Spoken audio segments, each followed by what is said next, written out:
Astaghfirullah. Bismillahirrahmanirrahim.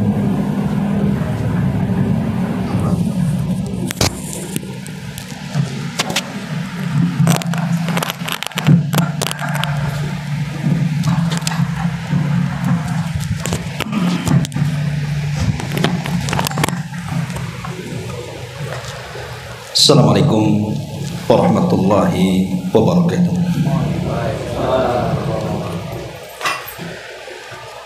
Bihamdillahi wassalatu wassalamu ala rasulillah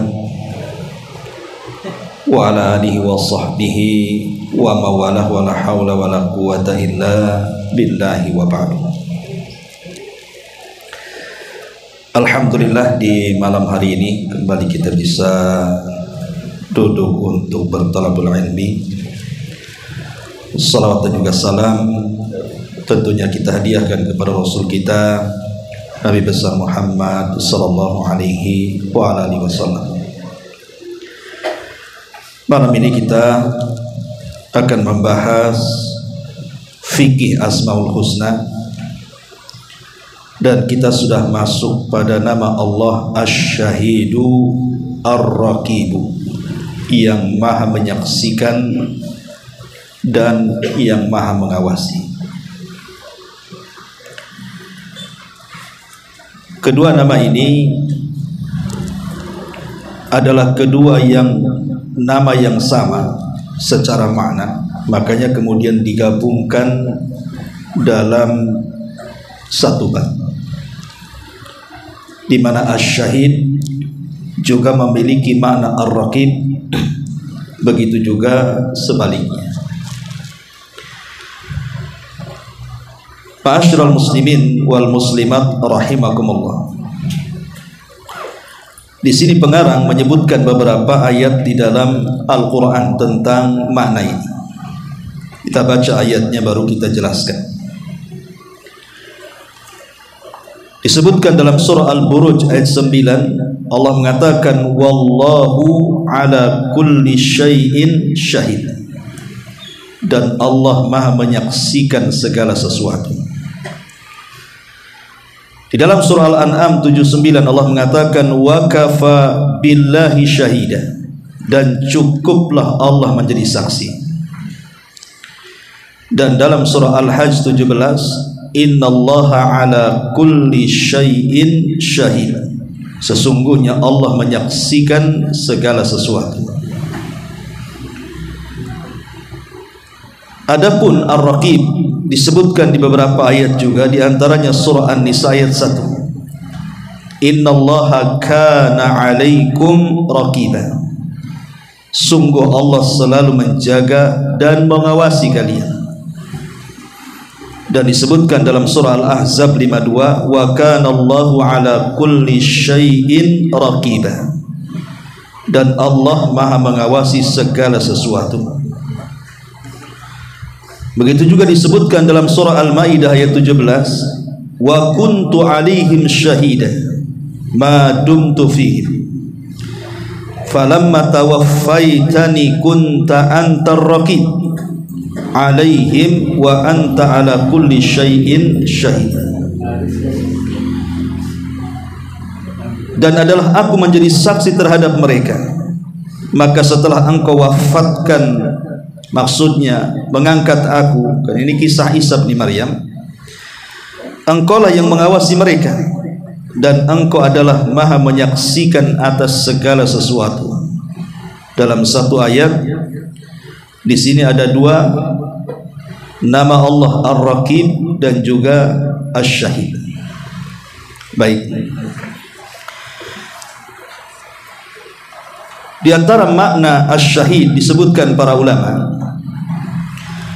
di antaranya perkataan Al-Imam Ibnul Qayyim rahimahullahu ta'ala, makna syahid adalah alladzi la yaghibu anhu syai'un.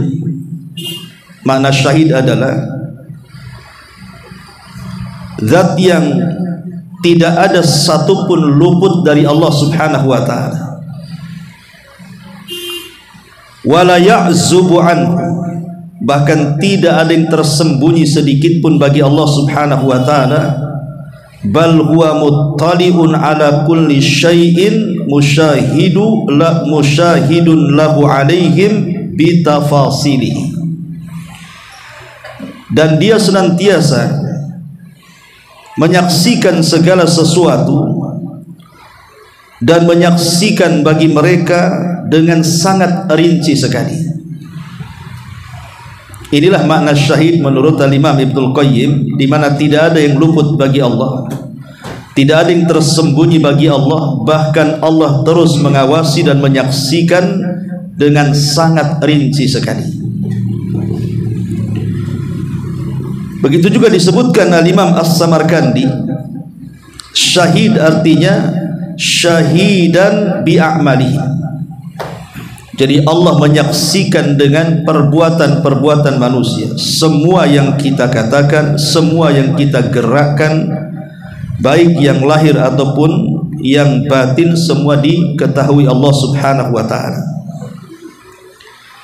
Abdullah bin Abbas radhiyallahu anhuma memberikan makna asyahid artinya al-alim, zat yang maha mengetahui segalanya.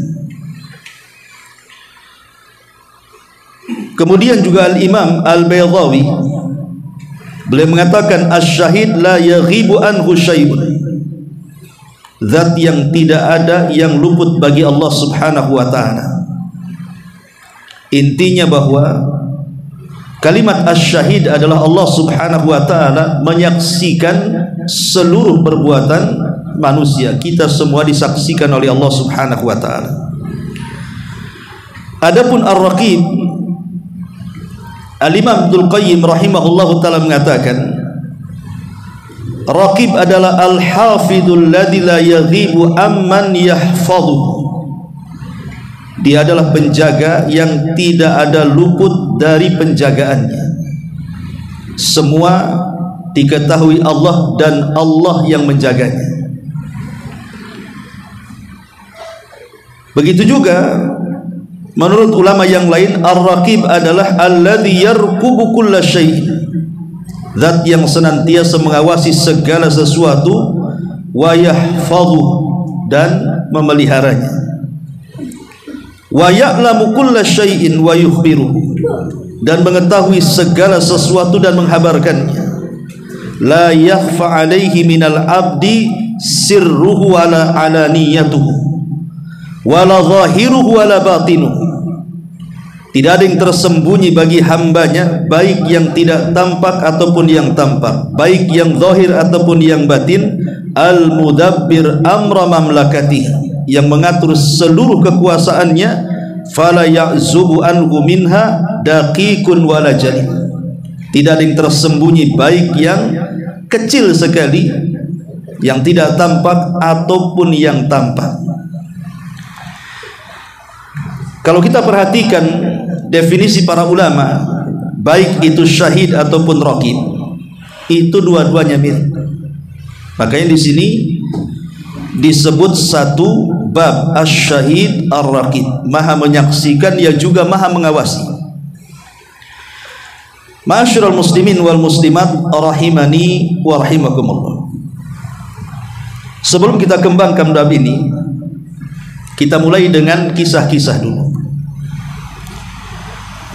untuk menunjukkan bahwa Allah Subhanahu wa ta'ala itu asy-syahid dan ar-raqib. Kisah yang pertama, satu hari Abdullah ibn Umar radhiyallahu anhuma lewat di padang pasir,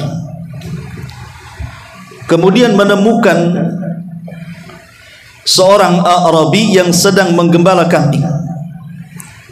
Kemudian Abdullah ibn Umar radhiyallahu anhu mendekati dan mengatakan, ya ra'il ghanam, halaka min jazara. Maka dia mengatakan, wahai sang penggembala kambing, ada tidak daging kambing yang bisa kami makan? Maka sang ra'i mengatakan, kebetulan tidak ada, karena di sini bukan milik saya, ini milik tuan saya hanya merawatnya saja. Maka Ibnu Umar kemudian menguji budak ini, seorang Arab ini, dan mengatakan, katakan saja, akalat hadhibu, bahwa salah satu dari kambing itu dimakan serigala. Kan tuanmu tidak tahu. Dari sekian banyak kambing kau tinggal ngomong saja, hilang satu karena dimakan serigala. Apa susahnya? Kau dapat uang dariku. Tiba-tiba kemudian farafa ar-ra'i ra'sahu ila sama. Tiba-tiba sang penggembala ini menengadahkan wajahnya ke langit, kemudian mengatakan di hadapan Ibnu Umar radhiyallahu anhuma, fa idzan ainallah. Kalau begitu di mana Allah? Kata. Karena takjub, Abdullah ibn Umar sampai menangis. Padahal dia hanya menguji saja. Rupanya sang budak penggembala ini menjawab dengan fitrahnya. Maka Abdullah ibn Umar radhiyallahu anhuma bertanya kepada dia, siapa tuan? Bisa enggak kau temukan aku dengan tuan? Setelah kemudian bertanya dengan tuannya, apakah ini budakmu? Iya. Kata Ibnu Umar, jualah dia kepadaku. Akhirnya kemudian dijual kepada Ibnu Umar, karena memang Ibnu Umar terkenal sudah ratusan budak dibeli kemudian dimerdekakan, termasuk budak ini. Setelah dibeli kemudian dimerdekakan, bahkan diberi lagi kambing-kambing untuk digembalanya. Ini sebagaimana disebutkan riwayatnya dalam Al-Kabir karya Al-Imam At-Tabrani. Lihat kisah ini. Kenapa sang budak itu tidak memberikan kepada Ibnu Umar, padahal itu sebuah keuntungan. Dia mendapatkan uang dan dia bisa berdusta kepada tuannya. Disinilah fitrahnya menjawab. Dia takut kalau seandainya satu kambing hilang dan Allah maha menyaksikan itu semuanya. Makanya dia mengatakan kepada Ibnu Umar, memang majikanku tidak tahu, tapi di mana Tuhan kita? Di mana Allah? Dari sini ada makna bahwa Allah itu asy-syahid. Walaupun manusia tidak melihatnya, tetapi Allah maha melihat. Kalau seandainya akhlak seperti ini kita gunakan kepada muamalah pada hari ini, tentu tidak mungkin ada kecurangan. Karena kita bisa menutup dari mata-mata manusia, tapi tidak bisa menutup dari mata Allah subhanahu wa ta'ala. Ini satu contoh. Kemudian contoh yang kedua, tentang kisah 3 orang yang terjerembab dalam gua. Kemudian gua itu menutup dengan batu dan tidak bisa dibuka. Hampir-hampir ketiga orang itu tidak selamat. Kemudian salah satu dari mereka mengatakan, bagaimana kalau kita bertawassul kepada Allah Azza wa Jalla? Mudah-mudahan dengan itu batu itu bisa tergeserkan dan kita bisa selamat. Maka mulailah kemudian satu-satunya cara meminta pertolongan kepada Allah dengan tawassul, menyebutkan amal-amal soleh mereka. Lah salah satu dari 3 orang itu adalah menceritakan tentang kisahnya dahulu, bahwa dia tertarik dengan salah satu gadis. Lah kebetulan gadis itu terlilit hutang. Dia ingin mencari orang yang bisa membayari hutangnya. Rupanya datang kepada anak muda ini yang menyukainya. Kemudian anak muda ini karena suka, dia siap memberikan hutang itu dengan jumlah yang besar. Tapi syaratnya gadis itu harus melayani dia 1 malam. Karena memang terdesak hutang, akhirnya mau gadis ini. Lah ketika kemudian keduanya sudah hampir melakukan perzinahan, artinya sudah siap melakukan perzinahan, tiba-tiba kemudian wanita ini menangis. Kemudian ditanya, kenapa anda menangis? Kemudian dia mengatakan, ya fulan ainallah, wahai fulan, di mana Allah? Diingatkan tentang di mana Allah. Maka serta merta kemudian anak muda ini terperanjat, kemudian tidak jadi berzina dan mengatakan, kalau begitu aku bertobat kepada Allah Azza wa Jalla dan aku berikan uang ini kepadamu sebagai cuma-cuma, dan aku berterima kasih engkau sudah mengingatkan diriku dari perzinahan ini.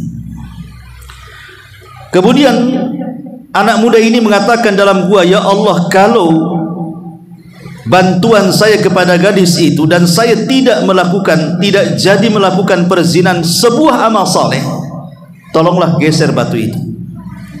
Tiba-tiba batu itu bergeser dan akhirnya mereka bisa keluar. Di sini ada faedah tentang tawassul, bahwa tawassul itu maksudnya tawassul yang syar'i, ya, karena tawassul itu kan ada dua, ada yang tidak syar'i, ada yang syar'i. Maksudnya tawassul yang syar'i itu adalah dengan cara bertawassul dengan amal saleh.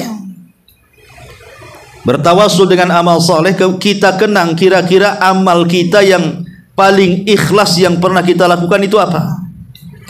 Gunakan senjata saat kita kesulitan.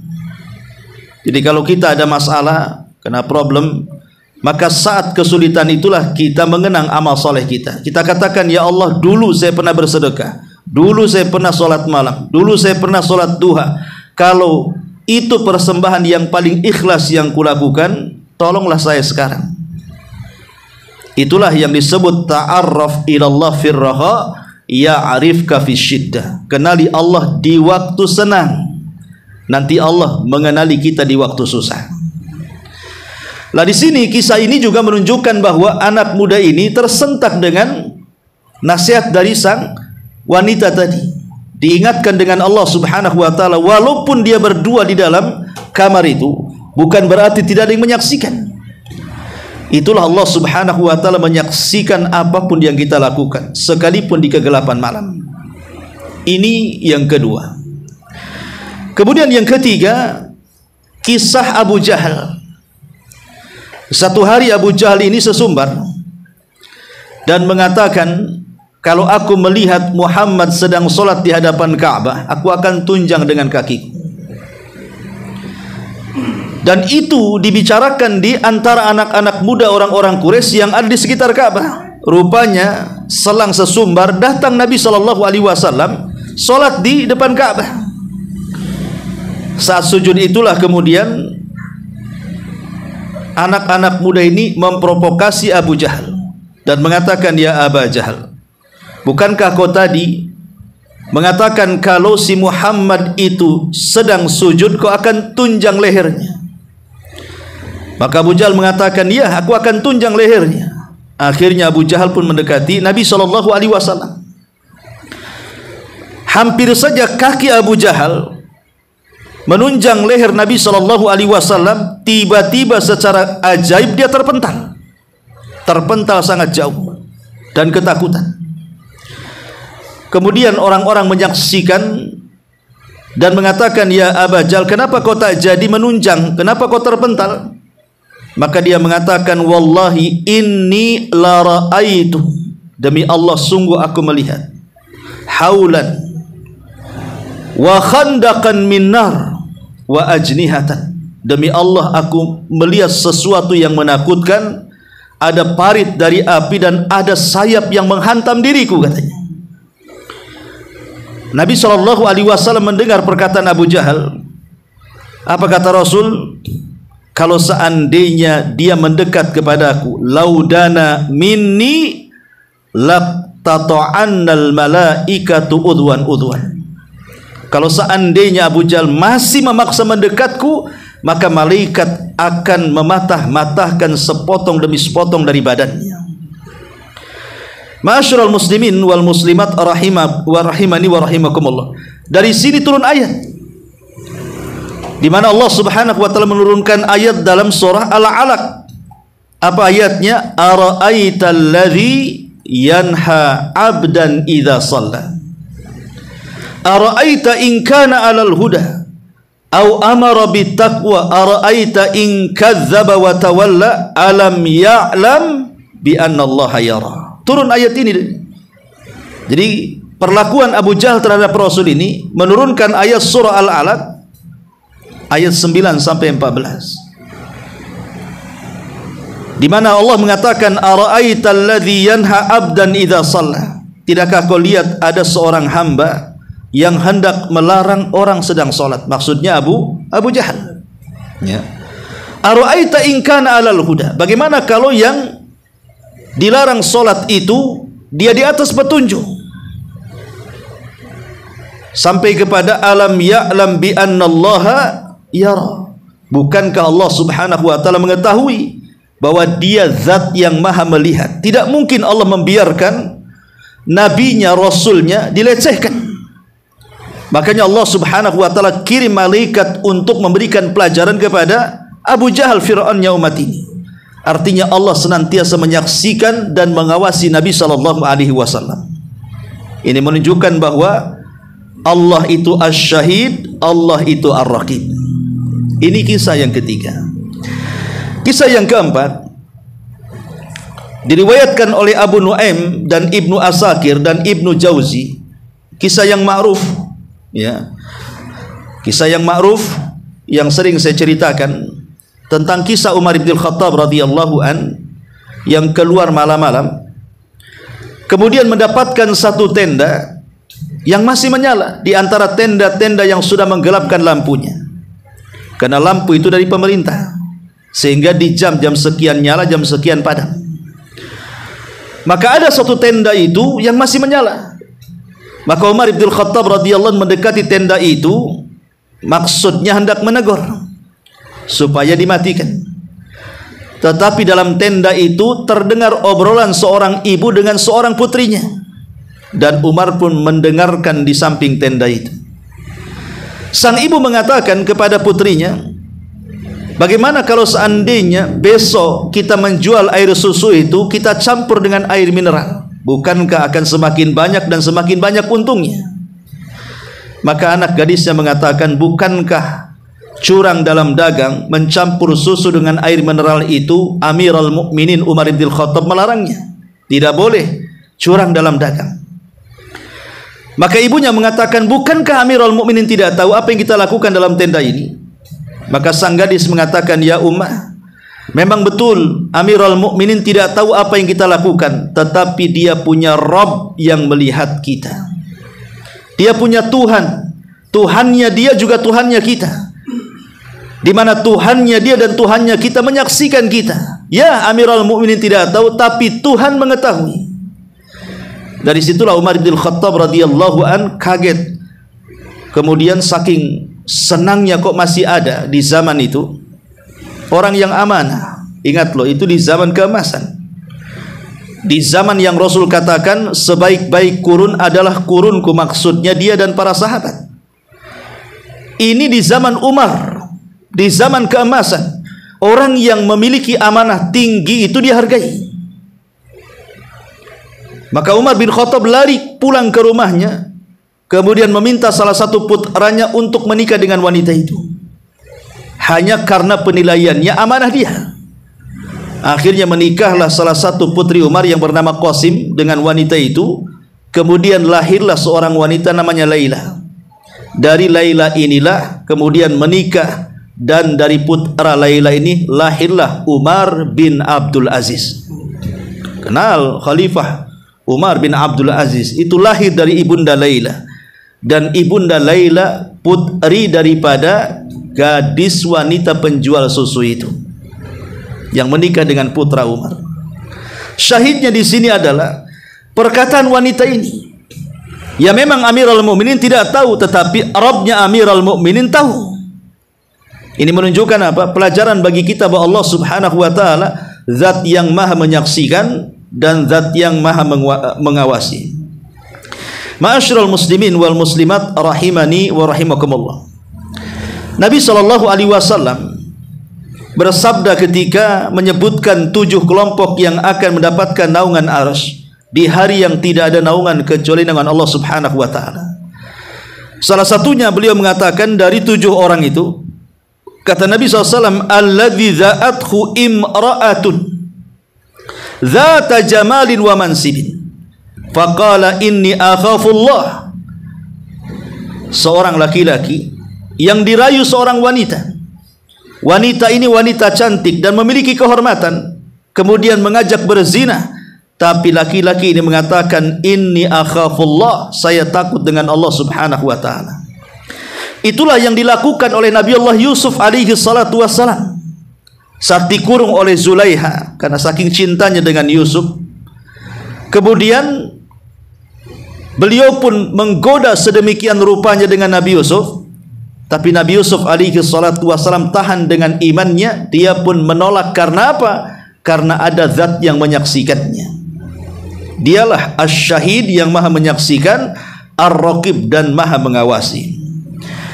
Dari kisah-kisah ini kita tahu bahwa apa arti Asy-Syahid dan apa arti Ar-Raqib. Baik, kita akan masuk kepada inti pembahasan tentang asar keimanan. Karena inilah inti mempelajari nama-nama Allah subhanahu wa ta'ala itu bukan hanya sekedar dihafal. Karena kebanyakan orang menghafal saja 99 nama itu, bahkan disenandungkan, dilagukan, tapi tidak pernah dipahami maknanya sehingga tidak pernah diaplikasikan dalam perbuatan. Apa asar keimanannya, pengaruh imannya ketika kita mendalami, memahami makna Asy-Syahid dan Ar-Raqib di sini? Yang pertama, kasratut ta'at. Orang kalau betul-betul merenungkan nama Allah Asy-Syahid dan Ar-Raqib, maha menyaksikan dan maha mengawasi, maka kehidupannya akan dipenuhi dengan ketaatan kepada Allah subhanahu wa ta'ala, karena dia merasa disaksikan oleh Allah. Makanya Nabi SAW ketika ditanya oleh malaikat Jibril dari hadis yang panjang, salah satu pertanyaan Jibril adalah, ya Muhammad mal ihsan, wahai Muhammad, apa itu ihsan? Maka Nabi SAW mengatakan, an ta'budallaha ka'annaka tarahu fa illam, engkau beribadah kepada Allah seolah-olah engkau memandang Allah, tapi kalau engkau tidak sanggup untuk itu, yakini Allah memandang kita. Secara logika saja kita bisa saksikan di masyarakat kita, ada orang yang bekerja menjadi buruh, anggaplah buruh bangunan. Kalau ditongkrongi pemborongnya, nggak mungkinlah dia duduk-duduk santai, ya, pasti dia akan giat kan. Coba kalau bosnya hilang, kebanyakan santai-santai saja. Lah ini contoh bahwa terkadang kepada bos saja kita ada ketakutan. Anehnya kenapa kepada Allah subhanahu wa ta'ala dia tidak takut? Dia merasa terhina di mata manusia, tapi tidak pernah merasa terhina di mata Allah subhanahu wa ta'ala. Tetapi orang-orang yang betul-betul meyakini bahwa Allah itu zat yang menyaksikan dan maha mengawasi, dan dia tanam dalam hatinya, saya kira dia tidak akan berani menyanyiakan waktunya. Karena itu kesempatan dia kehidupan di dunia ini memperbanyak ketaatan kepada Allah subhanahu wa ta'ala. Ini yang pertama. Yang kedua, syiddatul mudafa'ati lil ma'asi. Seorang yang merasa diawasi, seseorang yang merasa disaksikan oleh Allah dalam setiap gerakannya, dipastikan dia akan menjauhkan diri dari kemaksiatan kepada Allah. Itulah yang sering saya katakan berulang-ulang. Terkadang ada seseorang itu sangat yakin bahwa Allah subhanahu wa ta'ala itu maha menyaksikan, maha mengawasi, tetapi dia tidak yakin kalau setiap perbuatan ucapannya disaksikan oleh Allah subhanahu wa ta'ala. Dia yakin Allah itu maha menyaksikan. Tidak mungkin ada seorang mukmin yang mengatakan Allah itu tidur sehingga ada yang luput bagi Allah. Tidak mungkin juga seorang mukmin mengatakan bahwa Allah itu sekali-kali lengah dalam mengawasi hamba-hambanya. Saya kira tidak ada seorang muslim yang meyakini seperti itu. Semua muslim pasti akan mengatakan Allah itu zat yang maha menyaksikan setiap saat dan mengawasinya. Tapi kenapa tidak setiap muslim yang meyakini Allah menyaksikan dan mengawasi merasa disaksikan dan diawasi Allah? Itu masalahnya. Sehingga ketika itu yang terjadi, makanya dia tenang-tenang saja bermaksiat karena merasa tidak disaksikan Allah, padahal dia yakin Allah maha menyaksikan. Itulah terkadang seseorang itu hanya sebatas mengimani wujudnya Allah, tapi tidak sampai kepada mahanya Allah subhanahu wa ta'ala. Ma'asyiral muslimin wal muslimat rahimani wa rahimakumullah. Ini yang kedua, melahirkan seseorang akan menjauh dari kemaksiatan. Yang ketiga, dawamul istiqamah. Orang yang yakin kehidupannya disaksikan oleh Allah, diawasi oleh Allah, pasti dia akan istiqamah dalam hidupnya. Tidak mungkin tidak akan istiqamah. Tadi saya katakan karena dia tidak mungkin menyanyiakan waktunya. Kehidupan dunia ini fana, ada kehidupan yang lebih daripada dunia, kehidupan akhirat.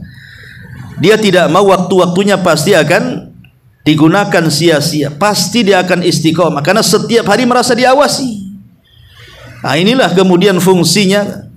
Kenapa kemudian kita harus meyakini dengan nama Allah Asy-Syahid dan Ar-Raqib? Karena Allah itu tidak pernah tidur, ngantuk pun tidak. Makanya Allah mengatakan la ta'khudhuhu sinatun wala naum. Tidak mungkin Allah tersentuh dengan kantuk. Tidak mungkin Allah tersentuh dengan tidur. Kantuk pun tidak, apalagi tidur. Dan ini sifat Allah yang sangat sempurna. Karena satu hari saja Allah tidur, maka akan banyak kerusakan di hadapan makhluknya. Makanya ketika Allah subhanahu wa ta'ala zat yang tidak tersentuh dengan kantuk apalagi tidur, dialah zat yang maha menyaksikan dan mengawasi hamba-hambanya, sehingga hamba yang dalam keyakinan dengan Asy-Syahid dan Ar-Raqib dipastikan dia istiqamah dalam ketaatan. Kemudian yang keempat, tazkiyatun lin nafsi wa taharatun lil qalbi. Orang yang yakin bahwa Allah subhanahu wa ta'ala maha melihat, maha mengawasi dan maha menyaksikan, pasti hatinya akan bersih. Karena dia selalu diawasi Allah. Tidak mungkin hatinya akan kotor. Karena Allah tahu apa yang kita niatkan. Sebelum niat saja Allah tahu akan niat apa kita. Karena Allah itu tahu yang telah, yang sedang, dan yang akan datang. Makanya dia akan ketakutan dan dia akan berusaha untuk tazkiyatun nafsi, untuk membersihkan jiwanya. Ma'asyiral muslimin wal muslimat rahimani wa rahimakumullah. Kemudian juga yang keenam, yang kelima, ya. Di antara asar keimanannya adalah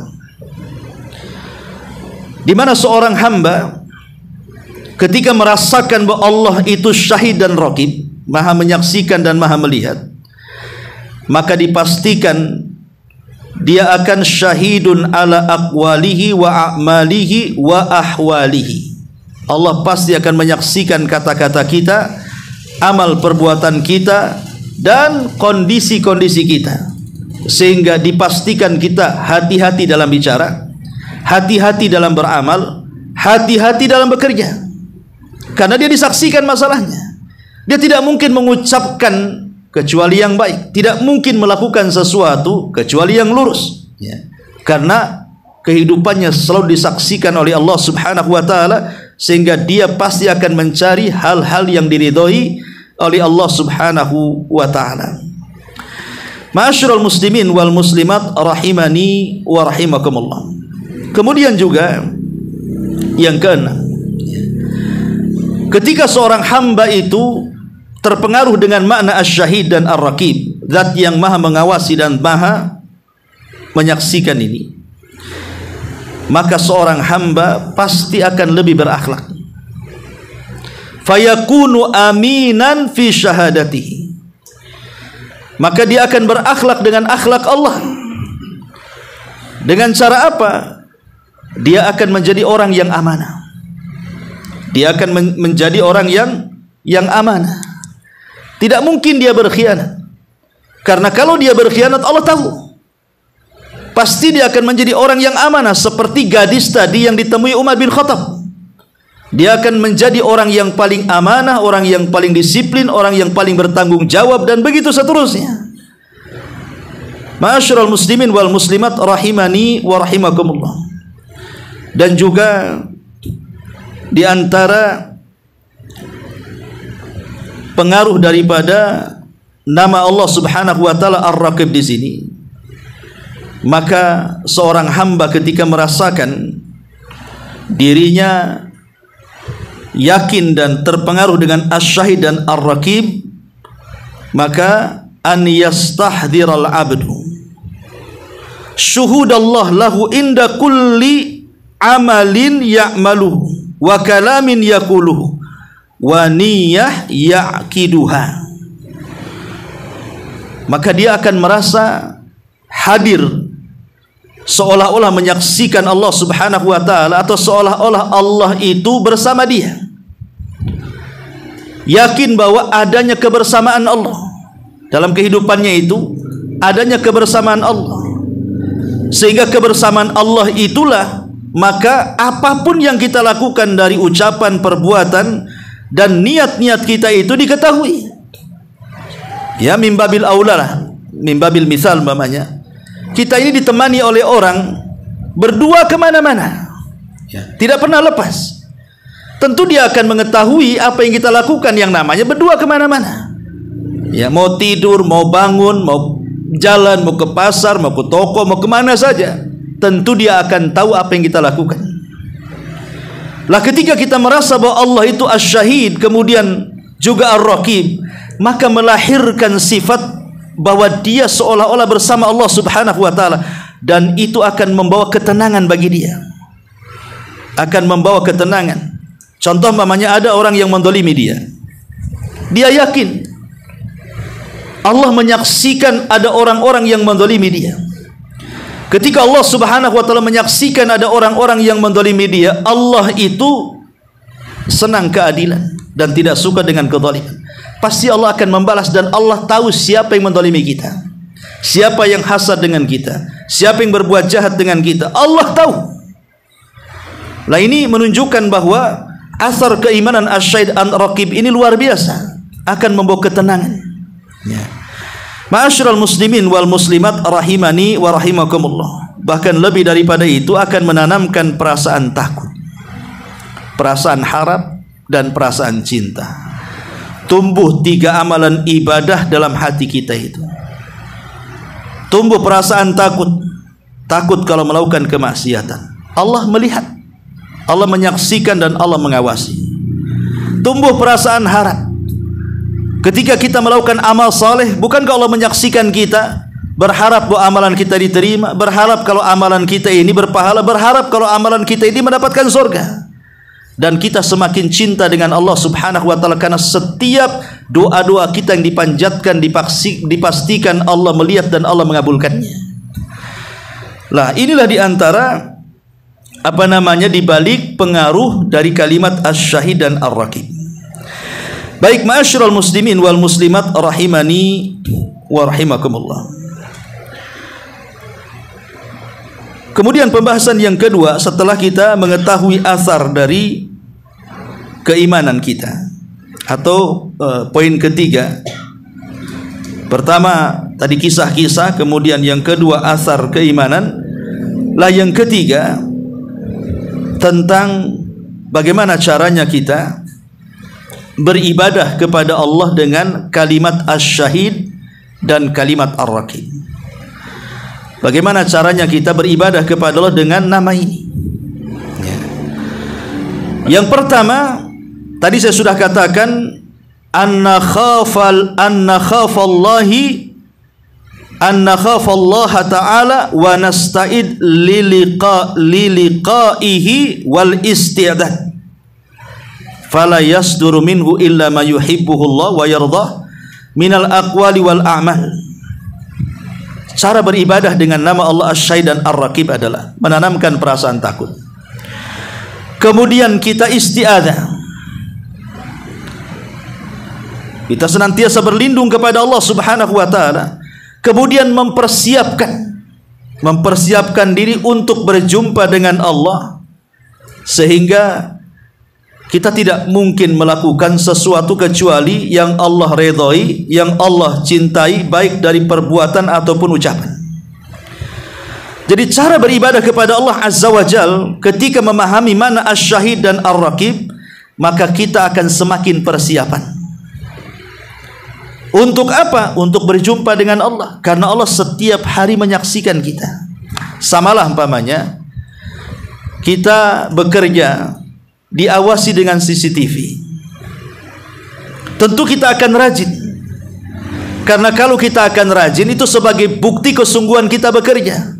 Dan tentu bos juga tidak mungkin akan memecat kita. Pasti dia pun akan senang dengan kita. Bahkan juga mungkin akan menggaji dengan kita. Karena saya rasakan sendiri, kalau saya punya tukang itu yang bekerja di pesantren itu, saya kan bisa menyaksikan yang ini malas, yang ini rajin. Ya kita pertahankan yang rajin, kita buang yang malas. Terkadang kita tambah lagi gajinya supaya dia makin rajin lagi. Itu kepada makhluk aja seperti itu kan gitu. Ya Allah Subhanahu wa taala tentu kebaikannya jauh tidak ada apa-apa dengan kita kepada makhluknya. Ini yang pertama, cara beribadah kepada Allah dengan nama Allah Asy-Syahid. Yang kedua, ya, an najtaniba zulmal ibad wa ta'addi ala hukukihim. Cara beribadah dengan nama Allah Asy-Syahid dan Ar-Raqib adalah kita menjauh dari kezaliman. Kita tidak mendolimi hamba-hamba Allah yang lainnya dan melampaui batas kepada hak-hak mereka. Jadi ketika kita menahan diri dengan keyakinan Allah menyaksikan, itulah bentuk ibadah dan itu berpahala. Umpamanya kita mau berbuat jahat ini, tak jadi. Kenapa? Allah tahu. Maka ketika kita menjauhkan seperti itu, ini berpahala tuh. Karena ini bentuk ibadah dengan nama Allah Asy-Syahid Ar-Raqib itu. Kita mau menggibah tak jadi, mau menyakiti orang tak jadi, mau menghina orang tak jadi, mau ngamu-ngamu sama orang tak jadi. Dengan keyakinan yang penuh bahwa kalau saya menggibah saudara saya, Allah tahu loh. Kalau saya mengucapkan kalimat kotor kepada saudara, Allah tahu. Kalau saya memukul, apalagi sampai membunuh, Allah tahu.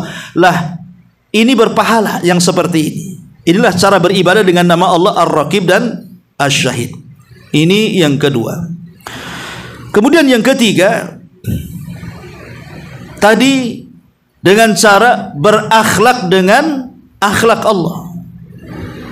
Sering saya ulang-ulang bahwa nama Allah Subhanahu wa taala itu kan ada dua macam. Ada yang sifatnya jamalah, ada yang sifatnya jalalah.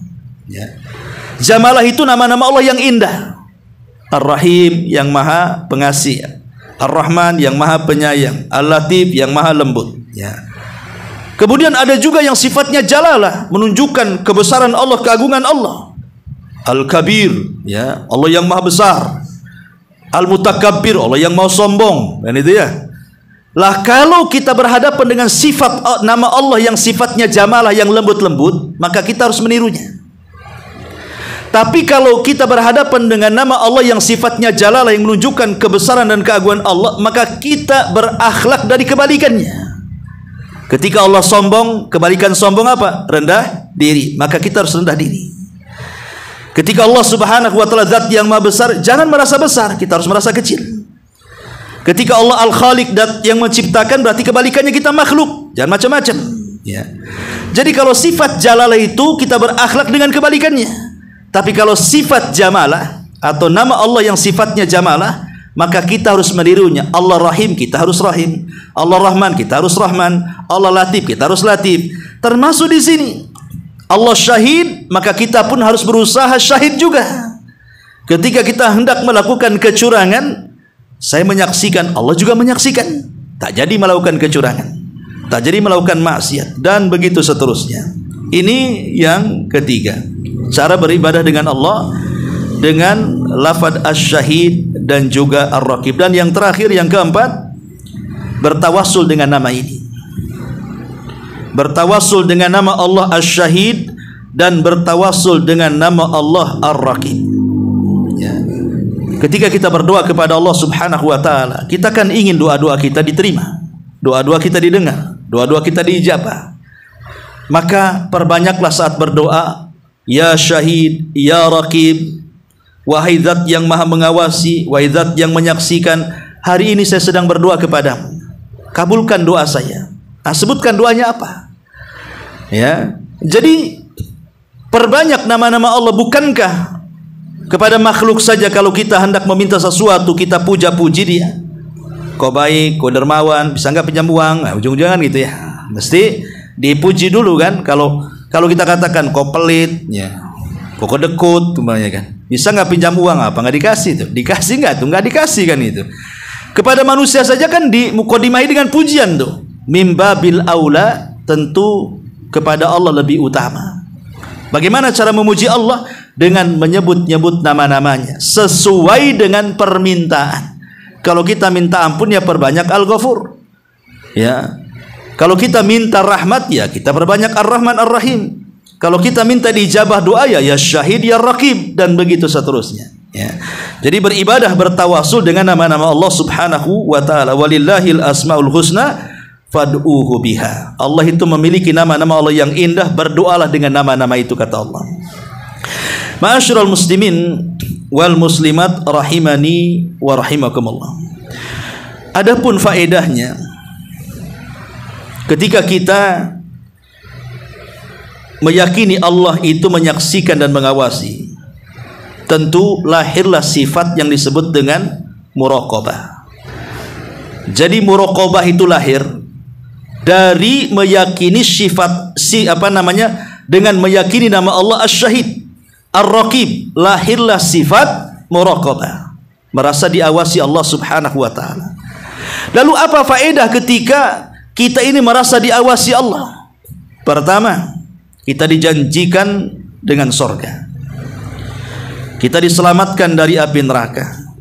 Karena orang yang senantiasa merasa diawasi oleh Allah Subhanahu wa taala, maka dia akan mendapatkan derajat tinggi di hadapan Allah. Karena ihsan itu tingkatan tinggi dari derajat Islam. Orang itu kan ketika masuk Islam, Islam dulu, naik sedikit iman, naik sedikit ihsan. Ihsan itu paling tinggi. Dan ihsan itulah jalan menuju surga. Yang kedua, ya, yang kedua adalah an yashmalahu Allahu bihifdhihi wa riayatihi fid dunya wal akhirah. Ketika kita merasa diawasi Allah, maka Allah pasti menjaga kita. Pasti Allah akan merawat kita di dunia dan di akhirat. Sebagaimana hadis 7 orang yang dapat naungan di hari yang tidak ada naungan kecuali naungan Allah Subhanahu wa taala. Kemudian yang ketiga, al-amanu minal faza'il akbar yaumal qiyamah. Dia akan merasa aman dari kengerian pada hari kiamat. Kemudian yang keempat, al-muraqabatu dalilun ala kamalil iman wa husnil Islam. Sifat muraqabah sebagai dalil tentang kesempurnaan iman dan baiknya Islam. Kemudian yang nomor 5, tuthmiru mahabbatallah wa ridha.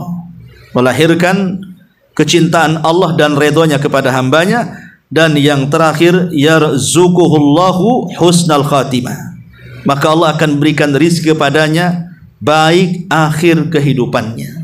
Inilah faedah-faedah daripada sifat muraqabah yang disebutkan para ulama. Ma'asyiral muslimin wal muslimat rahimani wa rahimakumullah. Lalu dengan apa, wasilah seperti apa supaya kita ini betul-betul merasa diawasi? Karena tadi walaupun kita yakin Allah Maha menyaksikan, Allah Maha mengawasi, toh kenyataannya tidak seperti keyakinannya. Banyak kata-kata kita yang terkadang terlontar seolah-olah tidak diawasi. Banyak perbuatan kita dilakukan secara salah seolah-olah kita tidak disaksikan oleh Allah Subhanahu wa taala. Padahal kita yakin Allah Maha menyaksikan, Allah Maha mengawasi. Lah apa wasilah-wasilah supaya kita makin yakin kita ini diawasi?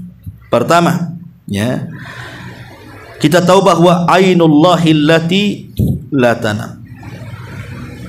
Pandangan Allah atau mata Allah itu tidak mungkin tidur. Kita harus yakin Allah tidak tidur. Dan itulah yang membuat ketenangan kepada kita, terutama kita dari pihak yang dizalimi. Allah tidak tidur, pasti dibalas. Yakinkan bahwa Allah tidak tidur dan Allah senantiasa melihat kita. Dan itu banyak dalilnya di dalam Al-Quran dan juga hadis Nabi SAW. Yang kedua, yakinlah bahwa Allah itu punya malaikat. Dan malaikat-malaikat Allah adalah tentara-tentaranya. Dan malaikat-malaikat itu senantiasa menyaksikan hamba-hamba Allah dari kalangan manusia. Makanya Allah mengatakan, ma yalfidhu min qaulin illa ladaihi raqibun atid. Tidak ada ucapan yang lepas dari lisan kita kecuali dicatat raqib dan atid. Ingat, Allah tidak tidur, malaikat pun mencatat. Ya. Kemudian yang ketiga, al-dhamir, hati yang ada di badan kita. Hati yang ada di badan kita itu menyaksikannya. Buktinya, terkadang ketika kita ini melakukan sebuah kebaikan, kemudian tidak melakukannya, terkadang hati kita mencela, kenapa kau tidak melakukan? Atau ketika seseorang bermaksiat, terkadang menyesali hatinya dan mengatakan, kenapa saya melakukannya? Ya. Jadi hati ini sebenarnya menyaksikan perbuatan kita, terkadang menyesal, ya. Kenapa saya melakukan seperti itu? Kenapa saya melakukan seperti ini? Lah ini hati kita ini bisa menjadi saksi perbuatan badan kita. Kemudian juga yang keempat, a'dha'u, badan kita dari atas kepala sampai kaki itu jadi saksi perbuatan kita. Makanya nanti pada hari kiamat Allah Subhanahu wa taala mengatakan, yauma nakhtimu ala afwahihim wa tukallimuna aydihim wa tashhadu arjuluhum bima kanu yaksibun. Ingat ketika mulut kita terkunci, tangan pula bicara, kaki pula menyaksikan. Lihat, dari atas sampai bawah. Kalau kita yakin, iya di dunia kita bisa menyewa pengacara yang handal bicaranya. Boleh saja mungkin kita bisa memanipulasi sesuatu, ya. Tapi di akhirat tidak bisa. Kenapa? Karena badan kita yang menjadi saksi masalahnya. Bahkan kulit yang ada di badan kita itu juga akan menjadi saksi. Sampai ketika kulit bersaksi di hadapan Allah, badan ini protes kepada kulit, lima syahidtum alaina, kenapa kau menjadi saksi untuk badanmu sendiri? Apa kata kulit? Antaqanallah, kata Allah, Allah yang membuat aku bicara, ya.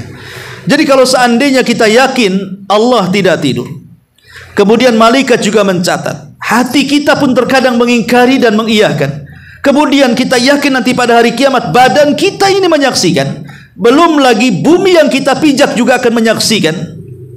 Karena Allah mengatakan, idza zulzilatil ardu zilzalaha wa akhrajatil ardu athqalaha wa qalal insanu ma laha, sampai kepada yauma idzin tuhadditsu akhbaraha. Pada hari itu bumi akan bicara tentang kabar manusia yang menginjaknya. Bumi akan bicara di hadapan Allah, si fulan di tanah ini melakukan ini. Si fulan di tanah ini melakukan itu. Siapa yang akan mengelak coba? Kalau langit menyaksikan, bumi menyaksikan, para malaikat menyaksikan, bahkan badan pada kita juga menyaksikan. Kalau ini sebuah keyakinan yang betul-betul diyakini, maka akan terlahir orang yang memahami kalimat asy-syahid dan ar-raqib ini, pasti terlahir menjadi hamba-hamba Allah yang baik, hamba-hamba Allah yang saleh dan salehah. Itu dipastikan. Makanya pentingnya kita mempelajari nama Allah itu supaya kita tahu apa sih pengaruh dalam kehidupan kita. Baik itu sebagai referensi, kita baca sedikit dari keterangan pengarang di sini. Setelah beliau membawakan hadis-hadis ayat-ayat Al-Qur'an yang menunjukkan nama Allah Asy-Syahid dan Ar-Raqib, beliau mengatakan, diriwayatkan oleh Imam Ahmad dari hadis Abu Dzar radhiyallahu anhu, dia berkata, aku diperintahkan oleh kekasihku dengan 7 hal. Lalu dia menyebutkannya, dia berkata, dan beliau memerintahkan aku untuk memperbanyak dari ucapan, tidak ada daya dan kekuatan kecuali hanya pertolongan Allah. Karena dia termasuk harta karun yang ada di bawah arsy Allah Subhanahu wa taala. Ya. Ini adalah ucapan ketundukan. Ini adalah afan. Ini halaman yang salah ini. Kok ini halaman? Ini nama Allah yang lain. Saya salah baca. Ya. Harusnya 259. Afan. Ya, ini yang kemarin. Perhatikan perkataan mu'alif di sini. Makna asy-syahid adalah yang melihat segala sesuatu, yang tidak tersembunyi baginya sesuatu apapun, Dia mendengar semua suara yang lirih maupun yang jelas. Dia melihat segala yang ada, yang lembut maupun yang kasar, yang kecil maupun yang besar. Ilmunya meliputi segala sesuatu, dan dia menyaksikan perbuatan baik dan jelek para hambanya. Lihat sedetil ini Allah mengawasi kita. Mau lari kemana kita? Mau sembunyi di mana kita? Mau gimana caranya kita ini supaya lepas dari pandangan Allah? Tidak bisa. Ya. Karena disebutkan syahid adalah yang melihat segalanya, sesuatu. Tidak tersembunyi bagi Allah sesuatu apapun. Dia mendengar semua suara. Kalau dia mendengar semua suara, suara hati pun dia dengar. Lalu apa yang tersisa dari suara kita kecuali Allah tahu? Dia melihat segala yang lembut maupun yang kasar, yang kecil maupun yang besar, yang tersembunyi maupun yang tampak, dan dia menyaksikan perbuatan yang baik yang jelek dari seluruh hambanya. Mau lari kemana kalau sudah seperti ini? Kita tidak mungkin lepas dari pandangan Allah Subhanahu wa ta'ala. Adapun Ar-Raqib, kata beliau, maknanya adalah yang melihat apa yang dirahasiakan oleh dada-dada manusia, serta yang mengawasi apa yang dilakukan oleh setiap jiwa. Dialah yang menjaga semua makhluk, yang memperjalankannya dengan sebaik-baiknya. Ketentuan dan pengaturan tidak ada satupun yang tersembunyi baginya, serta mengawasi ucapan makhluk dengan pendengarannya, yang meliputi segala sesuatu, dan dia mengawasi semua makhluk dengan pengetahuannya yang meliputi segala sesuatu. Ya, kurang lebih Ar-Raqib dengan Asy-Syahid. Maka barang siapa yang merenungkan makna dua nama ini, dia akan mendapatkan di antara keduanya terdapat kesamaan. Oleh karena itu Syekh Abdurrahman As-Sa'di berkata Ar-Raqib dan Asy-Syahid itu bersinonim, artinya ya kurang lebih maknanya ya. Keduanya menunjukkan bahwa Allah dengan pendengaran, penglihatan dan ilmunya meliputi segala ucapan, perbuatan dan segala sesuatu yang nampak maupun yang tersembunyi. Dialah yang mengawasi apa yang terlintas dalam benak manusia, apa yang bergetar dalam pandangan manusia, terlebih lagi hal-hal yang nampak dengan amal perbuatan manusia. Allah mengatakan, innallaha kana 'alaikum raqiba. Sungguh Allah selalu menjaga dan mengawasi kamu. Wallahu ala kulli syai'in syahid, dan Allah Maha menyaksikan segala sesuatu. Ma'asyiral muslimin wal muslimat rahimani wa rahimakumullah. Ya, kurang lebih saja sudah saya jelaskan di awal. Kita masuk di sini pada halaman 261-nya. Ketika beliau menyebutkan beberapa nas-nas ini tentang Allah mengawasi dan Allah menyaksikan, merenungkan nas-nas di atas beserta maknanya akan menggerakkan dalam diri seorang hamba Allah perasaan selalu diawasi Allah dalam setiap perbuatan dan dalam setiap keadaan. Ketika kita, kata beliau, ketika kita meyakini tentang Allah Syahid dan Ar-Raqib, maka lahirlah apa? Sifat muraqabah yang saya sudah jelaskan tadi. Sifat merasa diawasi dalam setiap perbuatan dan keadaannya. Lah, perasaan merasa selalu diawasi oleh Allah merupakan buah daripada ilmu seseorang, bahwa dia zat yang maha mengawasi dan maha menyaksikan. Menyaksikan, mendengar setiap ucapan dan menyaksikan apa yang dia lakukan setiap waktu dan setiap saat, bahkan setiap hembusan nafas dan kedipan mata Allah tahu. Subhanallah, sampai sedetil itulah Allah Subhanahu wa ta'ala mengawasi hamba-hambanya, dan ini bentuk karunia dan nikmat dari Allah Subhanahu wa ta'ala kepada kita, di mana Allah tidak pernah menyanyiakan walaupun sekejap mata kepada hamba-hambanya, sehingga hajat-hajat kita pasti didengar, disaksikan dan dilihat. Doa-doa kita juga sama, pasti dilihat, disaksikan dan didengar. Kalaupun ada orang-orang yang mendolimi, Allah tahu, dan Allah juga tahu bagaimana cara membalasnya, karena Allah menyaksikannya. Kalau ada orang yang berbuat jahat dengan kita, kan Allah tahu bagaimana dia berbuat jahat, dan Allah tahu membalasnya, dan begitu seterusnya. Ini nama Allah dua ini membuat ketenangan di dalam kehidupan kita. Wallahu alam. Ini diantara keterangannya, lebihnya antum baca sendiri, kurang lebih saja dengan apa yang sudah saya jelaskan. Taib, sampai di sini kita buat tanya jawab. Kalau enggak ada kita tutup, silakan.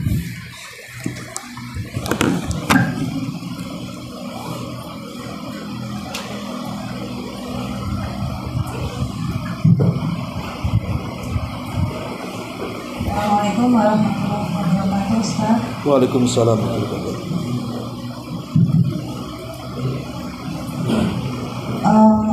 Tadi berkaitan dengan konsep tawasul. Tawasul itu dari keterangan tadi sepertinya bisa saya simpulkan bahwa tawasul itu bisa dikorelasikan dengan ikhtiar seseorang atau usaha seseorang ketika mendapat kesulitan. Seperti tadi contohnya kan buah yang tertutup oleh batu kemudian bergeser sedikit demi sedikit.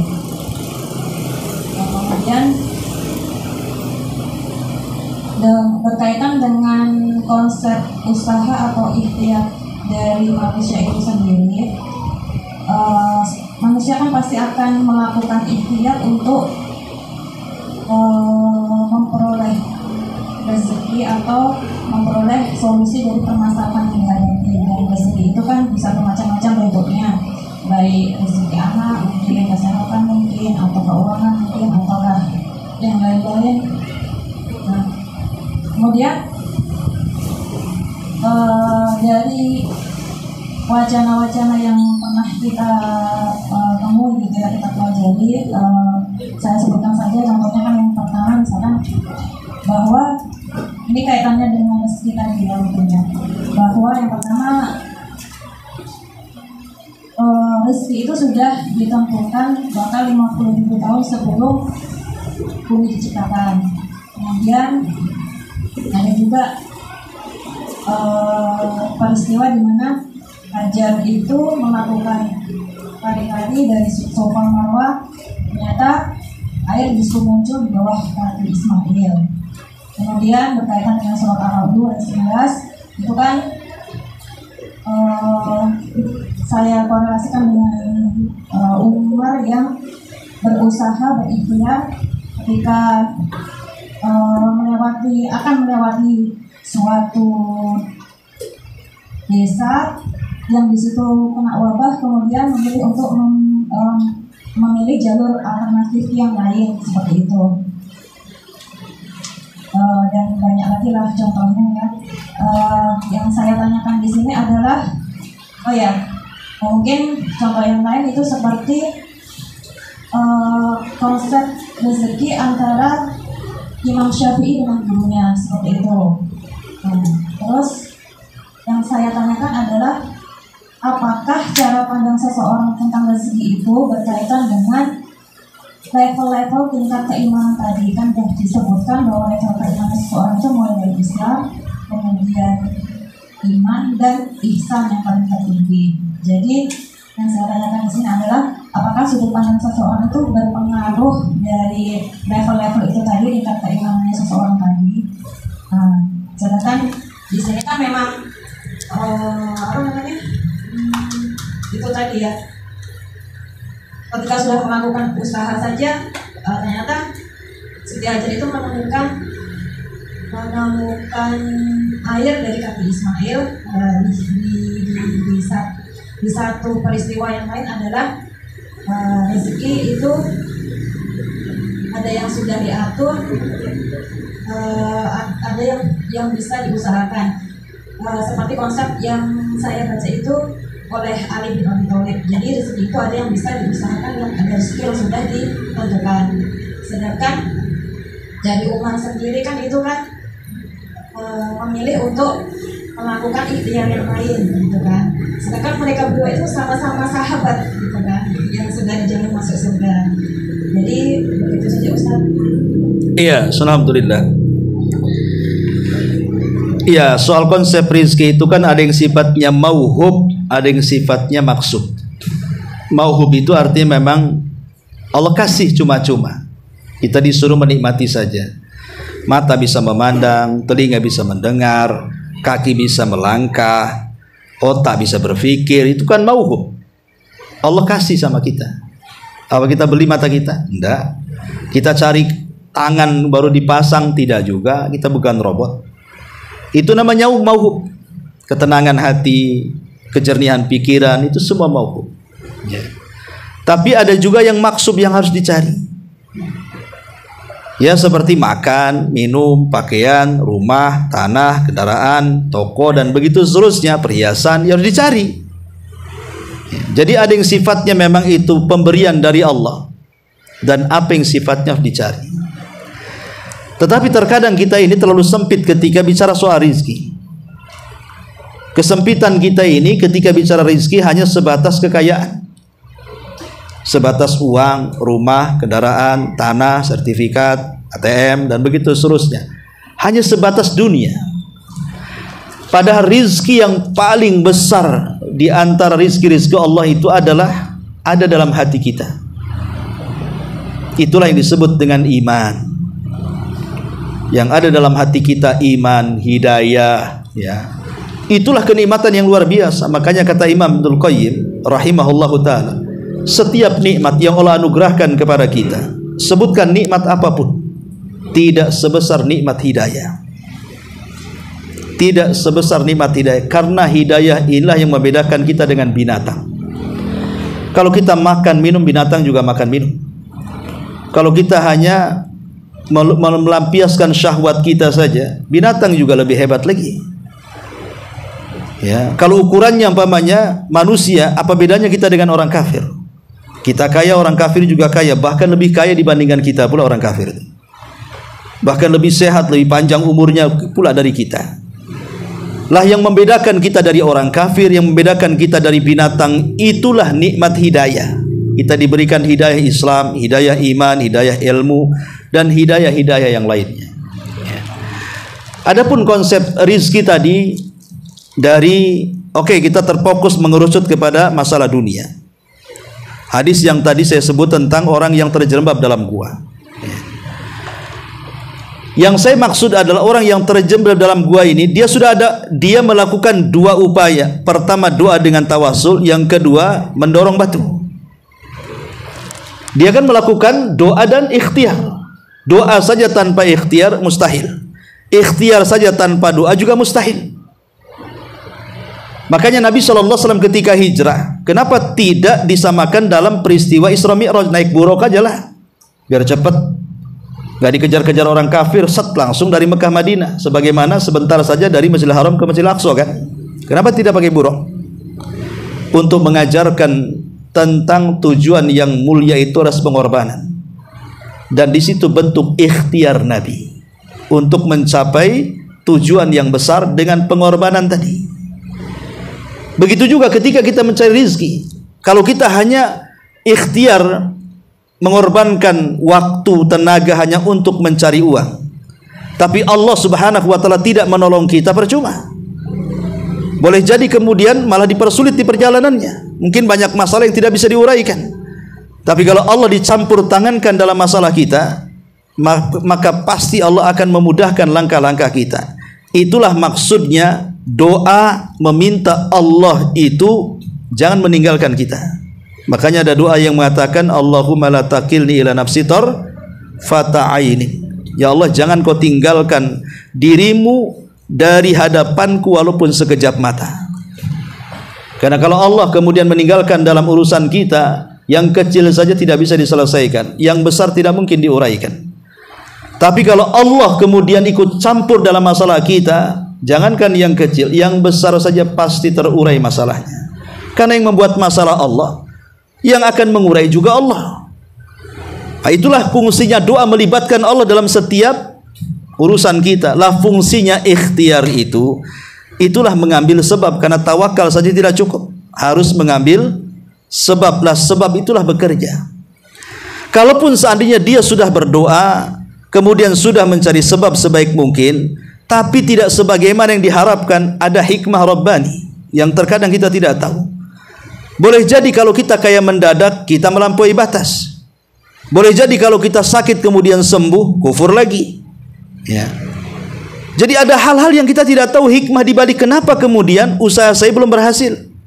Boleh jadi ini cobaan dari Allah untuk menghapuskan doa, menghapuskan dosa, mengangkat derajat.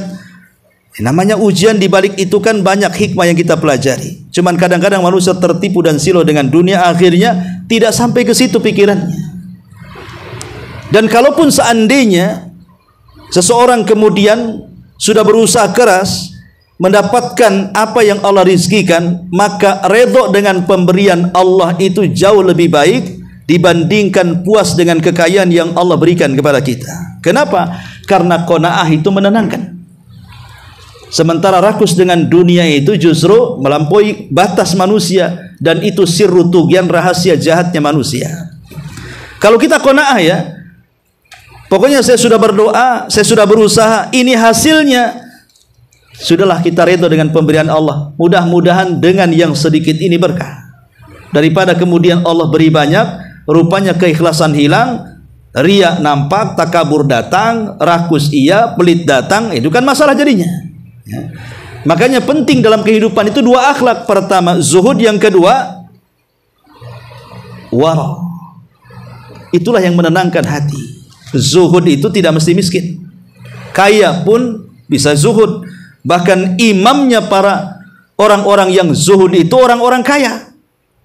Seperti contohnya Abdullah ibn Mubarak, orang kaya tapi imam az-zahidin, imamnya ahli zuhud. Sufyan ats-Tsauri, dia imamnya para orang-orang zuhud tapi dia kaya.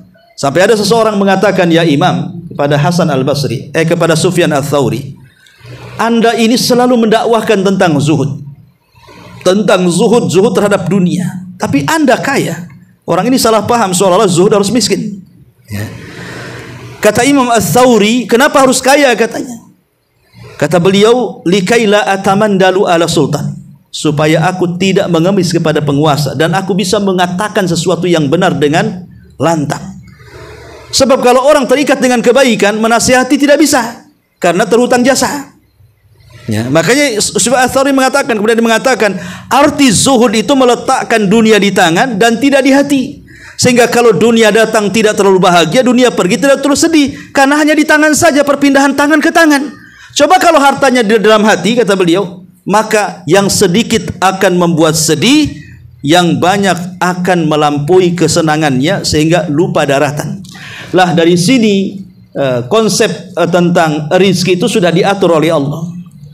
Maka kalaupun Allah memberi sedikit, redolah dengan pemberian. Terkadang yang sedikit itu jauh lebih banyak dibandingkan yang besar. Wallahu a'lam bishawab. Ya, saya kira sampai di sini. Subhanaka wa bihamdika asyhadu an la ilaha illa anta astaghfiruka wa atubu ilaik. Allahu ta'ala. Assalamualaikum warahmatullahi wabarakatuh.